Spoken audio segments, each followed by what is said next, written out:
What's up, you guys? Welcome back. And guys, figured I'd jump on here and go live with you real quick, see how everybody's doing on this Cyber Monday. Hope you guys are getting some stuff that you need for your families and for whatnot. Christmas coming up and everything else. And man, I let some people get up in the room, and we're gonna talk about a few things. And yeah, just gonna keep it light, gonna keep it short today. The first thing I want to tell you guys is I really, honestly, I can't even believe it, but I seen there was a full, like, there's a lot of Black Friday deals going on, man, but there was a full site-wide 20% off going on Williamsport, and if you use my code, you'll get an additional 10%. So that's like literally 30% off of any tool that you're needing to get. So I think that's a little bit wild. I can't believe that that's the case, but that is the case. You're getting 30% off for the rest of the day. I assume this will be over by today. Mike Dog, thank you, man. Appreciate the good morning.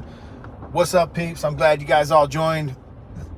And yeah, I was supposed to be working a little bit more than I was yesterday, but I got caught up watching that Bills game, which I couldn't be more disappointed. I mean, I was... something needs to be done about these refs, man. These refs watch a horse collar. Allen gets his horse collar so bad that it literally rips his jersey and throws him to the ground. And they review it, and I'm thinking, when I seen the flag come down, I'm like, okay, cool. We're going to get that penalty. They give him a penalty for intentional grounding.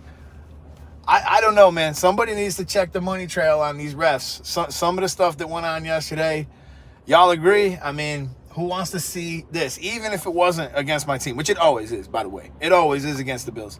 But even if it wasn't against my team, I don't want to see the game get ruined like this. I mean, it makes me not even want to watch it when you don't even got a fair shake. That's like when you play in Kansas City, you know you're going to get hosed by the refs. You got to beat the refs, and you got to beat Kansas. And apparently when certain refs are playing, reffing, I should say, the odds that the home team win go up dramatically. Crazy, man. But so anyways, yeah, I got a bunch of content that I'm whacking away at. I actually just released the new FX1 video. That was an accidental release. The members, y'all got another piece of content yesterday, full walkthrough using the FX1 clipper. I know that you guys are kind of interested in that, and you guys want to hear about that. And I haven't went live since the first time when I talked about it. And you know about the battery issue and the issues that had arisen during the time using the clipper. I just want to set the story straight. Dennis reached out from Babeless. He basically told me to pop the battery terminals up because they can become depressed in the little charging base, and then they won't make a connection anymore. So I told Chad, I called Chad, told him to do it, and he was able to do it without a problem, and he got it charging. He said it was a little bit of a pain in the butt, but he got it charging. And then the other thing that Babeless told me was, I guess the next version on their cases or their chargers, they're going to update that so that it can no longer, have that issue. So I think it's all good.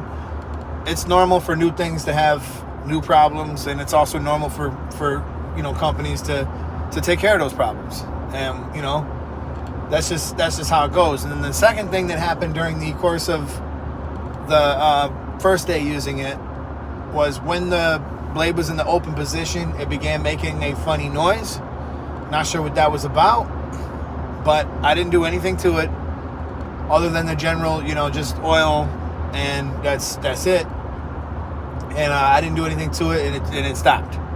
So that's the update, as far as that one, the FX1 goes. If you guys would like to watch the entire review, you guys will see how we arrived to that conclusion and everything that happened there. Where y'all tapping in from, man? Leave it in the comments. Let's see where you guys at. It's 72 degrees.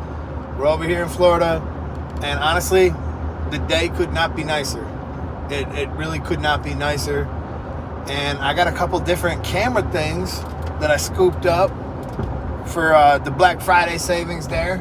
So I'm kind of excited about that. And I've enrolled in a class. This was actually like 3 days ago.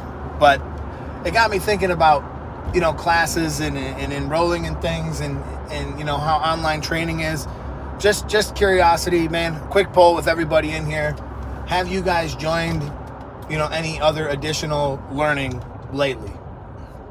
If so, what was it?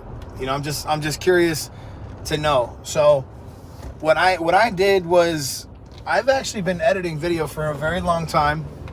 It's very hard for me to find people that can actually teach me things when it comes to editing.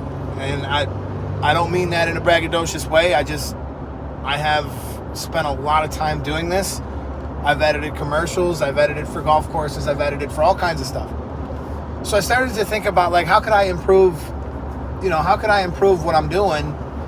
And it occurred to me that I was just never great at color grading. And I thought to myself, you know what? I'm going to become better at color grading. So I joined this course, and honestly, man, it's kicking ass. Like, I learned so much about color grading in my first couple minutes, even in the class. Like, I would say, like, 2 hours went by like 1 minute.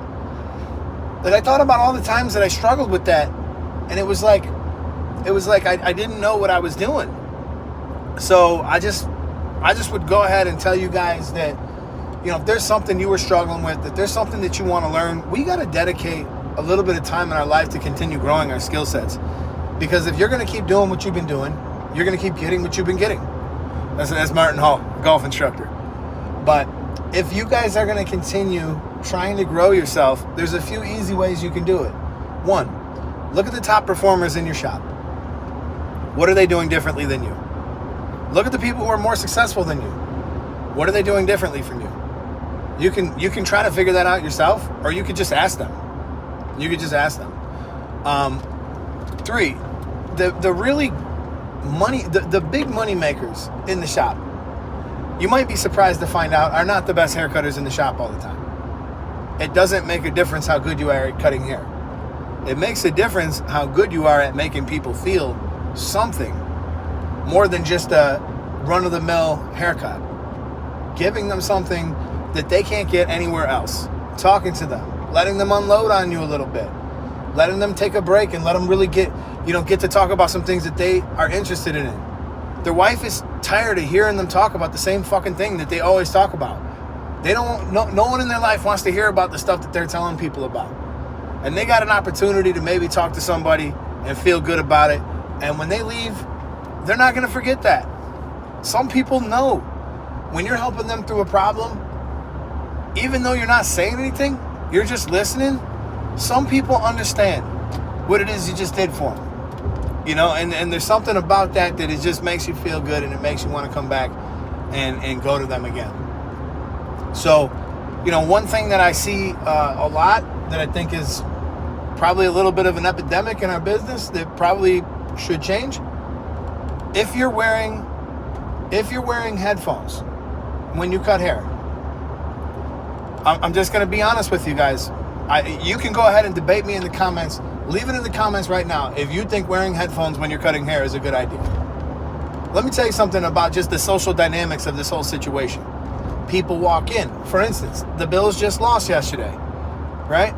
So when I walk in, everybody's going to bust my chops tomorrow. That's fine. That's part of it. That's what being a sports fan is all about. So if I put headphones on, imagine all the joy that I'll suck out of the room by just doing that. And then if they want to talk to me about something, they can't say, hey, do you mind taking your headphones off? Like, they feel uncomfortable to say that. They're not going to tell you that. They're not going to say, take your headphones off. I want to talk to you. They're not going to say it. They're just going to ignore it. And they're just going to they're probably going to go to somebody else. They develop a chemistry with somebody, and you're allowing them, you're basically shutting them out. And you're not allowing them to create a chemistry with you the way that you should. So if you want to work forever in this business and have no business, if you want to take as long as possible to grow your chair, wear headphones, show up late, leave early, and do everything that a high-performing person won't do. Go ahead. Drop it in the comments. Tell me I'm wrong. Tell me there's something wrong with any of those things that I just said. You can't, because it's not true. So I get it. Look, if you're at a show and you're cutting a model on stage and you're wearing headphones to kind of amp you up and keep you feeling creative and stuff like that. There's a time and a place for these things, guys. But if you are not a busy barber, if you're someone who's slow, you got openings in your day, and you're fucking around wearing headphones, like, where are your priorities at? You finally got a client to sit down with you, and now you're going to shut them out. This means that you didn't hear about his brother, who also lives in the area, who has 5 kids, who's looking for a barber. You didn't hear about all the friends that this guy's had, or the community that he's in, or a networking opportunity that another barber beside you was talking about it. You know how many times that's happened to me? I've gotten so many film jobs, commercial film jobs, not from the people in my chair, but because I had my ears open and I was listening to somebody in Sonny's chair, somebody's in Johan's chair, somebody's in one of these other chairs. Oh, shoot. Oh, you work over there? No way. I do a little bit of video. You guys would ever need something like that. Boom, get the job. And I've got it over and over again. So go ahead and tell me I'm wrong. That'd be like going through life going, la, la, la, la, la, la, la, la. Like you don't give a shit what nobody else got to say. And imagine if your haircut gets off track when you're wearing the headphones. The guy's like, this isn't really what I was going to tell you, but I didn't want to be rude and interrupt your headphone music session. So, all right, I'm going to stop. Obviously, it's wrong. Obviously, it's stupid. Obviously, if you're growing, don't do it. One of the most powerful things you have when you're working behind the chair is your voice and your personality.